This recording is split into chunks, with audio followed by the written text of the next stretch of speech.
انداز ہی بدل دیا. پیارے پیغمبر نے یہ نہیں پوچھا کہ عمر کیا لائے ہو. پیارے پیغمبر نے پوچھا عمر گھر کیا چھوڑ کے آئے. عمر گھر کیا چھوڑ کے آئے. حضرت عمر کہنے لگے یا رسول اللہ پورا مال جمع کیا, اس کا آدھا حصہ کیا, آدھا آپ کی خدمت میں پیش کیا, آدھا گھر والوں کے لیے چھوڑ دیا. باری آئی ابو بکر صدیق کی. پیارے پیغمبر پوچھتے ہیں صدیق اکبر آپ گھر کیا چھوڑ کے آئے. تو سیدنا صدیق اکبر جواب دیتے ہیں کہ اللہ کے رسول میں گھر آپ کی اور اللہ کی محبت کو چھوڑ کے آیا ہوں. گھر کے اندر جتنا ساز و سامان تھا بولا کہ آپ کی خدمت کے اندر پیش کر دیا. یہ وہی موقع تھا, توجہ کیجئے, یہ وہی موقع تھا کہ سیدنا صدیق اکبر نے اپنا تن کا لباس بھی اتار کے اللہ رب العزت کے پیغمبر کی خدمت میں پیش کیا. تاج کا لباس پہنا.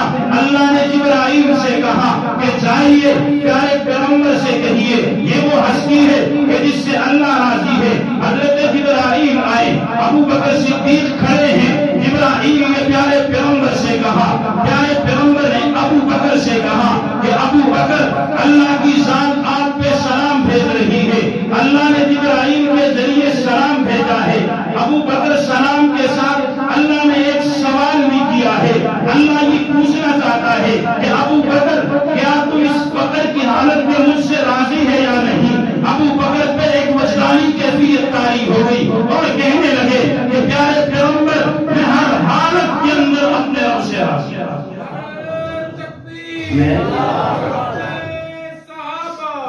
میں ہر حالت کے اندر اپنے رب سے کیا ہوں. اور یہ صدیق اکبر ہے کہ جس پہ دنیا کے اندر دنیا کی زندگی میں رب کا سلام آئے. اسے صدیق اکبر کہتے ہیں.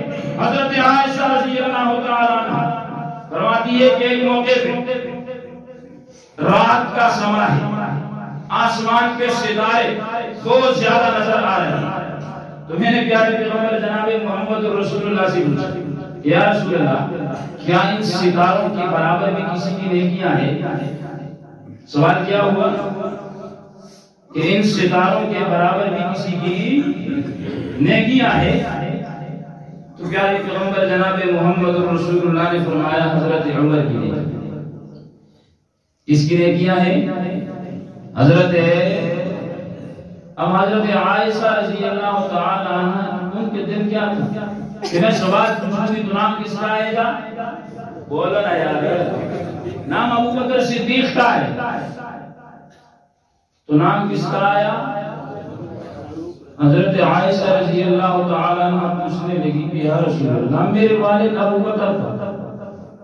حضور نے فرمایا کہ عائشہ عمر کی ساری زندگی کی نیکیاں ابو بکر کی ایک نیکی کے برابر بھی نہیں ہو سکتی. ساری عمر کی نیکیاں ابو بکر کی ایک نیکی کے برابر نہیں ہو سکتی. آپ اندازہ لگائیے کہ عمر کی نیکیاں آسمان کے ستاروں سے زیادہ ہیں اور وہ ساری ملے تو ابو بکر کی ایک نیکی کے برابر نہیں ہو سکتی. اس ابو بکر کی شان ہی کیا ہے, اس ابو بکر کا مقام ہی کیا ہے, اس ابو بکر کا مرتبہ ہی کیا ہے. تو ابو بکر صدیق رضی اللہ تعالی عنہ کو اللہ رب العزت نے بڑا مقام دیا. اس لیے ایک شاعر ہے نادر صدیقی بڑے اچھے انداز میں ابو بکر کی شان کو بیان کرتا ہے, بہت اچھے انداز کے اندر. میں سنات دن میں باسوق مزوانی کی شاعری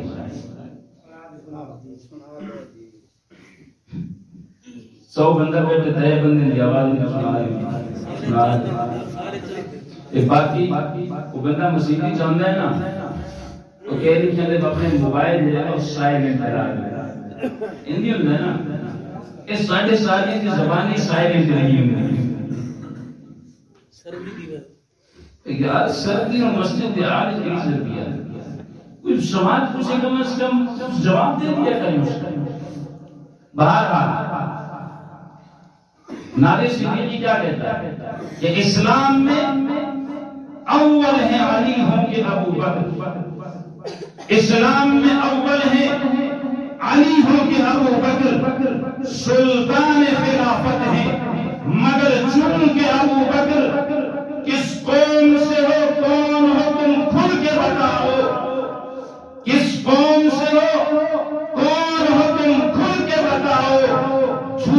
کے ابو جہل ہے، سچوں کے ابو بکر۔ جھوٹوں کے ابو جہل ہے، سچوں کے ابو بکر۔ بیٹے تیری بیٹی کے، کس کے؟